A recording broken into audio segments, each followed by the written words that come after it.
Welcome friends, welcome to my channel alpha square academy. इस वीडियो में बात करेंगे मार्केट में जिस हिसाब से मार्केट गिर रहा है उसके रीजंस क्या है। देखिए, मार्केट गिरने का रीज़न बहुत सारा है।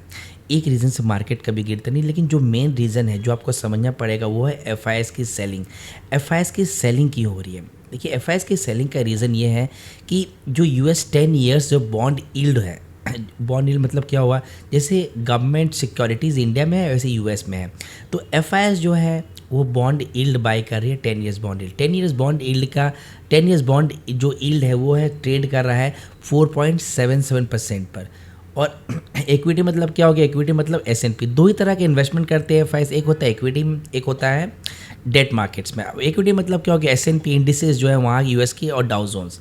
तो जो एस&पी है, एस&पी इंडिसेस जो है वो कितने प्राइस टू अर्निंग रेशियो पर ट्रेड कर रही है? वो ट्रेड कर रही है प्राइस टू अर्निंग रेशियो पर 27.57 पर।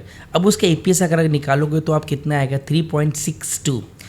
अब आप अगर एक इन्वेस्टर हो और मैं आपको अपॉर्चुनिटी दूं कि आप 10 ईयर्स बॉन्ड यील्ड बाय करो where you will get 4.77%। On the other side, if I give you the option for indices where there is a huge volatility, you will get a yield of 3.62। आप क्या choose करोगे? आप choose करोगे 10 years bond yield, क्योंकि 10 years bond yield safest instrument है।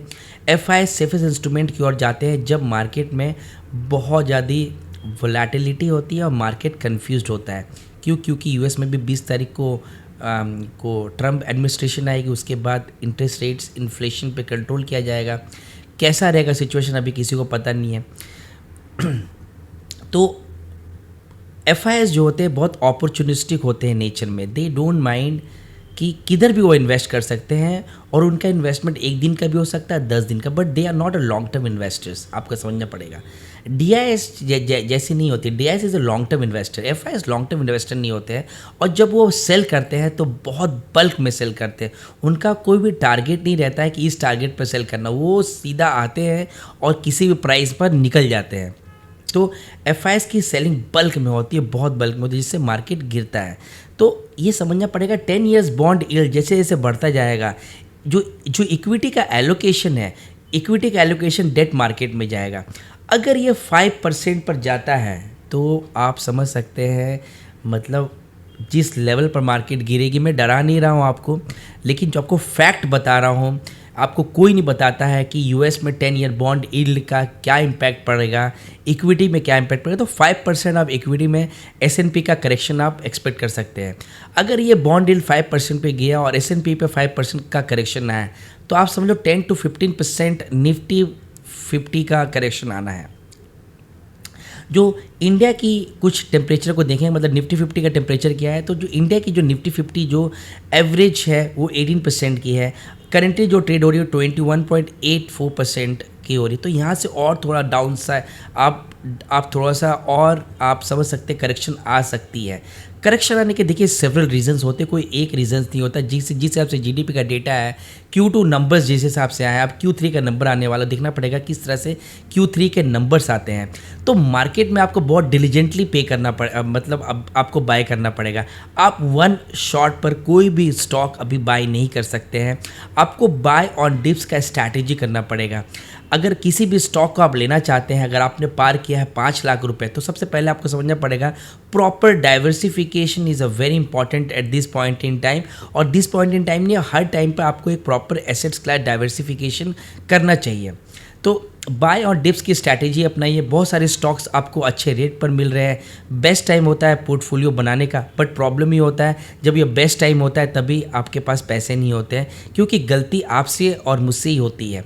हम लोगों से ही गलती होती है कि मार्केट जब अपॉर्चुनिटी देता है तो हम लोग बाय नहीं कर पाते, क्योंकि रियल जो मनी है ना, रियल मनी हमेशा बियर मार्केट में बनते हैं। And there are very few who understands the market, और जिनके पास इस सिचुएशंस में पैसे होते हैं।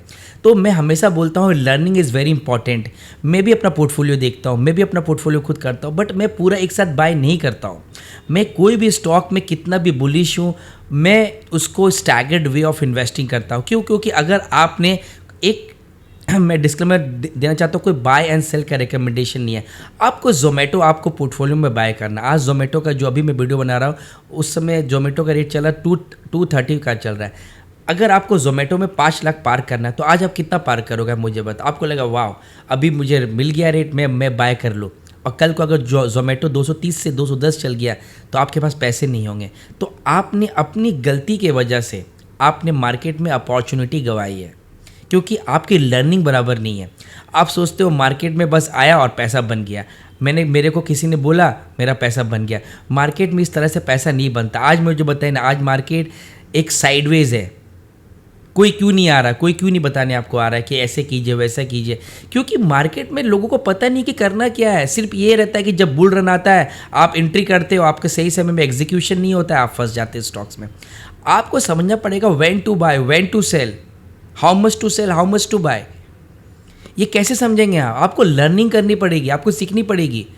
स्टॉक मार्केट में there are only few people who makes money.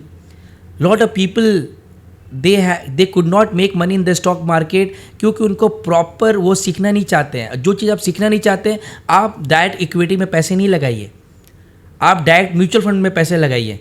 अगर आपको डायरेक्ट इक्विटी करना है तो आपको सीखना पड़ेगा, और सीखना पड़ेगा। उसको सिखाने के लिए बहुत सारे हैं। एक ऐसा नहीं कि मैं यूट्यूब पे वीडियो बनाता हूँ, बहुत सारे अच्छे अच्छे लोग हैं, सबका वीडियो देखिए आप, और अपना एक कलेक्टिव इन्फॉर्मेशन बनाइए, अपने को लर्न कीजिए और उसके हिसाब से बाय कीजिए। मैं हर वीडियो में बोलता हूँ डाइवर्सिफिकेशन अपने एसेट्स क्लास का करना बहुत ज़रूरी है। आज क्या हुआ है, अच्छे अच्छे स्टॉक गिरे, आपके पास पैसे नहीं है लगाने के लिए, क्योंकि आपने गलती की है। तो बाय ऑन डिप्स का स्ट्रैटेजी अपनाइए। अगर किसी स्टॉक को लेना चाहते हैं थोड़ा थोड़ा बाय कीजिए। देखिए आज ये मार्केट गिर रहा है, कल ये एफआईएस आएंगे, कल को ये बायर होंगे। आज नेट सेलर है, कल नेट बायर होंगे, और आप बोलेंगे वाह ये चलता रहेगा। This is not a first time, ये फर्स्ट टाइम नहीं हुआ है ऐसा, ये हर साल होता रहेगा। अब तो हर महीने होता है ये, क्योंकि पहले क्या चीज़ें साल में 2 साल में होती थी, अभी हर महीने 2 महीने में 3 महीने में कहीं कुछ ना कुछ होता रहता है। तो पोर्टफोलियो को समझिए, लर्निंग कीजिए, सबसे इंपॉर्टेंट है लर्निंग कीजिए, समझिए अपने पोर्टफोलियो, अपने फाइनेंशियल एडवाइज़र के साथ बैठिए, डाइवर्सिफिकेशन कीजिए और स्टैगर्ड वे ऑफ इन्वेस्टिंग कीजिए। अभी लेवरेज का समय नहीं है, अभी बाय ऑन डिप्स की स्ट्रैटेजी को अपनाइए। तो आशा करता हूँ आपको पता चला होगा मार्केट की, बिल्कुल घबराइए मत, पैनिक बटन मत दबाइए। और आपके पास कैश नहीं है तो आपके पास पोर्टफोलियो है ना। अगर आपको लगता है कि कोई स्टॉक ऐसा है जिसने अपने गलत ले लिया तो उसको हटा दीजिए, क्योंकि वो हटाएंगे आप, और उसके मान लो कि आपका जोमेटो आपको लेने का आपका है, तो जोमेटो 300 में था और 230 में है, तो आपको वो भी तो स्टॉक जो आप सेल कर रहे हो लॉस पे सेल कर रहे हो, बट ये स्टॉक भी तो आपको जो मिल रहा है वो बाय ऑन डिप्स में मिल रहा है, मतलब करेक्शन में मतलब मिल रहा है। तो लोग बोलते हैं पैसे नहीं है, पैसे हैं आपके पास, क्योंकि आपका पोर्टफोलियो आपका पैसा है। तो जो स्टॉक वो लगता है कि स्टॉक चल नहीं रहा है, स्टॉक अपने गलत से फंडामेंटल अच्छे नहीं है, स्टॉक को सेल कीजिए। बट कोई भी बाय और सेल मेरे वीडियो को देख के नहीं करना है, आपको अपने फाइनेंशियल एडवाइज़र को कंसल्ट करना है, और उनके हिसाब से ही आपको अपना इन्वेस्टमेंट पैटर्न इन्वेस्टमेंट करना है। मिलते हैं नेक्स्ट वीडियो में। Thank you.